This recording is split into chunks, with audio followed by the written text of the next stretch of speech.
I'm having nothing to do with this at all, because it's a pile of shit. You know, I don't like anybody. I wasn't here when that happened, so I haven't heard anything about it in camps. First time I've heard about it. Obviously, I'm not on social media anymore since October. Something wasn't right. I was throwing up from the pain. I was doubled over. I literally got my bag and went straight to the hospital, straight for an MRI scan, and I got the results back the same day, and the results uncovered that I had a clean break in my rib. I'm going to insert the picture here so you can see for yourself, and I had multiple. I want nothing to do with this farce at all. Not now, not ever. John Fury has been one of the strongest voices throughout the fallout. Rather than treating the withdrawal as a simple injury setback, he has spoken about it in a way that raises bigger questions. His comments suggest that this situation could affect how people view Tommy's professionalism and ability to compete consistently at a high level. Instead of reducing pressures on his son, John's words have intensified. There's no way in the boxing world for him. It's make or break for both men. But it'll hit Tommy harder because Tommy's supposed to be a professional boxer. You know, and like I say, Tommy will train hard. He'll do what he's got to do. Scrutiny and turned what could have been a private issue into a public debate. Tyson Fury has taken a much different approach. The heavyweight star has remained supportive and calm while discussing the situation. Tyson admitted that he was surprised when he learned about the withdrawal and insisted that Tommy had looked sharp, healthy, and fully prepared during recent training sessions. I wasn't here when that happened, so I haven't heard anything about it in camps. First time I've heard about it. Obviously, I'm not on social media anymore since October last year, so I don't see anything. But yeah, Tommy's on good form. I was in the gym last night, and he was looking unbelievable, very sharp. That observation has only deepened the mystery. If Tommy appeared to be in excellent condition shortly before the announcement, many fans are wondering how things changed so dramatically. Tyson's comments create a contrast with the injury explanation and leave people questioning what may have happened behind the scenes. Promoter Frank Warren has also expressed very disappointed. It was an unbelievable purse he was getting for the fight. So we are where we are. If you're not well, you can't fight. And I'm always saying to fighters, I don't want to hear after the event anything goes wrong. Oh, you had a bad hand, or had a cold, or your budgie died. You know, none of that matters. You've got to be, you live. Disappointment. From his perspective, the fight represented a major opportunity for everyone involved. Considerable time, money, and effort had gone into building anticipation for the event, making the collapse especially frustrating. At the same time, Warren emphasized a simple reality that exists throughout boxing. If a fighter is not physically fit to compete, the fight cannot happen, no matter how important the event may be. Doctor and my whole team to really say, listen, you've got a broken rib and multiple fractures here, like you can't fight. And even now, sitting here filming this video, it hasn't really sank in that I'm not. Health comes first. His comments reflected both frustration and acceptance, acknowledging that injuries are an unavoidable part of the sport. Tommy Fury eventually responded with a detailed explanation of the injury itself. He described how the pain developed, the medical examinations that followed, and the hospital scans that reportedly revealed multiple fractures. Walked down, looked in good health. You know, this virus or whatever it is he's got has come on this afternoon, so he's out. Yeah. So now we're thinking, who are they going to slip in? So one or two fighters were suggested, and when one or two fighters were just, I'm thinking, man, that's not. According to Tommy, those findings left him with no choice but to withdraw from the contest. Rather than ending the discussion, however, the explanation created even more debate. In boxing, injury claims are often analyzed heavily by fans and media. Every withdrawal is judged against timing, circumstances, and public expectations. As a result, Tommy's explanation... It's not our fault, but at the same time, it would just be devastating for him and for us if he didn't fight this Saturday. ...became another topic for discussion instead of a definitive answer. Former world champion Johnny Nelson added to the uncertainty. Nelson pointed out that Tommy had appeared completely fine shortly before the withdrawal became public knowledge. That sudden change naturally raised questions. His comments reflected the confusion shared by many people in boxing. While Brothers, Tommy, what's the latest with him?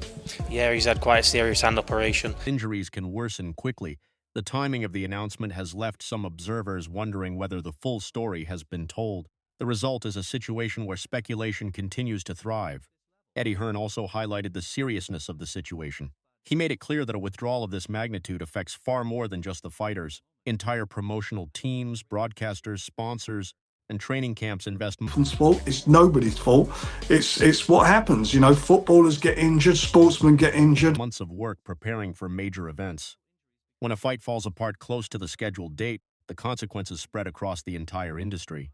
Hearn's reaction captured the frustration felt behind the scenes, where preparation had already been completed and everything depended on the fighters being healthy enough to compete.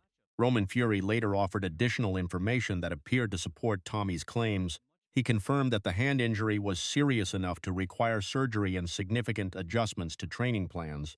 While that information strengthened the... There is some differences. You know, they can't do all of the stuff that the lighter weights. They fight at a different pace, and I would say they're more injury prone because they're bigger men. You know, you have to be careful. You have to manage them in the right way, and that's something that's, I'm not sure, the health of both fighters. Injury narrative, it also left important questions unanswered. Even with surgery and recovery underway, nobody seems completely certain about Tommy's true level of readiness before the fight was called off.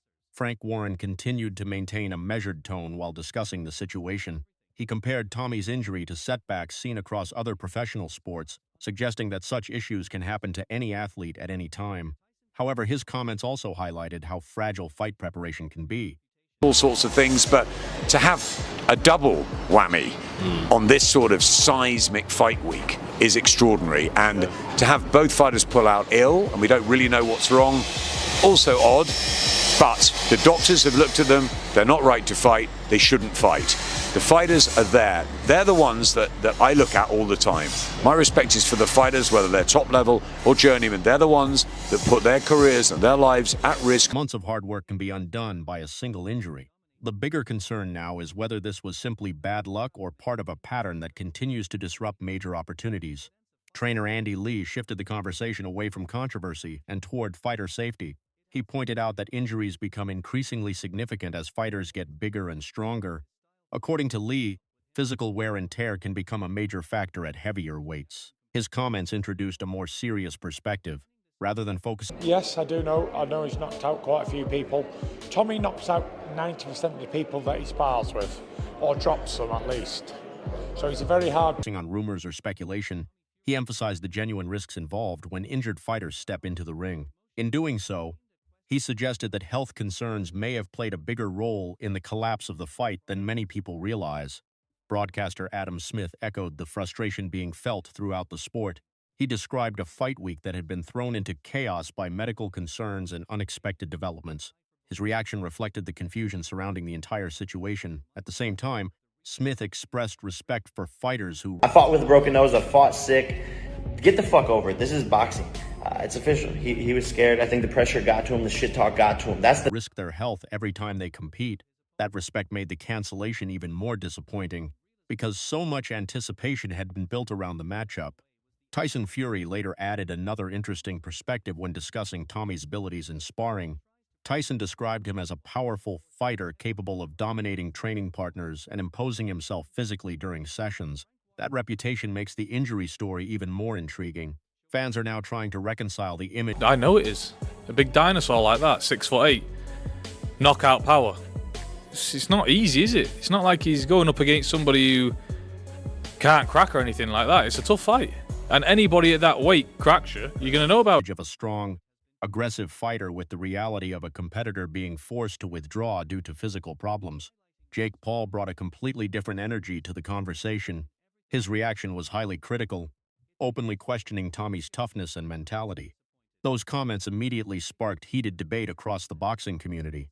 While some fans agreed with Jake's criticism, others felt he was exploiting the situation for attention. Regardless of opinion, his reaction demonstrated just how significant... Direct and then make a decision if he's out. Okay. When did you first learn about this, Frank? Very late this afternoon. Okay, so it's been a stressful day. To say the least. For the fighters as well. It's a shame for the fighters, for everybody involved. TV companies, and more importantly for the fans. Riyadh season, you know, His Excellency, everybody involved with this. We're all gutted, but what can you do? That's... the fight had become, and how high expectations were for both competitors. Tommy defended himself by emphasizing the dangers associated with entering the ring injured. He reminded people that heavyweight power is no joke, and that fighting without proper preparation could have serious consequences. His argument focused on practicality rather than emotion. According to Tommy, withdrawing was not about fear or excuses, but about avoiding unnecessary risk and protecting his long-term future. As the debate continued, Frank Warren attempted to bring perspective to the discussion. He acknowledged the disappointment felt by everyone involved but stressed that injuries remain outside anyone's control. Meanwhile, John Fury remained convinced that Tommy would have defeated Eddie Hall comfortably. You don't know what he's in for. He thinks because Tommy's small, Tommy's like a pocket rocket, isn't he, compared to him? And I got that body belt on, I'm feeling the power. He can't take that. That's why he wants to do 2-minute rounds, isn't it? He can't do the 3. And I can't blame him. You've got to give Eddie all props because he's not a fighter. He's going to get in with Tommy knowing full well what can happen to him. And the only thing he's going to try and do is swing. He described his son as a dangerous and explosive fighter who would have overwhelmed Hall with skill and speed. Not everyone shares that confidence. Some analysts believe Hall's size and power could have made him a dangerous opponent despite his limited boxing experience. Others argue that technical skill would eventually expose Hall's weaknesses. One expert dismissed the idea that a single punch would decide the fight, arguing that timing, movement, distance control, and ring awareness remain far more important than raw power alone. That debate perfectly captures the appeal of the matchup. Fans remain divided between those who believe strength can overcome technique and those who trust boxing fundamentals above everything else. For now, he can just pull off a miracle right hand. What I'm seeing makes me even more skeptical that that's possible because he doesn't understand space and distance. He doesn't understand timing and rhythm. He doesn't understand how valuable his right hand is. And it seems like I'm being counterintuitive because all he's throwing is right hands, but he needs to value that thing. It needs to be, like I said, a weapon of mass destruction. You only bring it out at certain points so Tommy doesn't get a read on it, and also so you don't gas. The situation remains unresolved. Questions continue to surround Tommy Fury's withdrawal, opinions remain sharply divided, and uncertainty hangs over the future of the fight. If the matchup is eventually rescheduled, the opening moments could answer many of those questions. Until then, boxing fans are left debating whether this was simply an unfortunate injury, setback, or a controversy that will continue to follow Tommy Fury for a long time to come.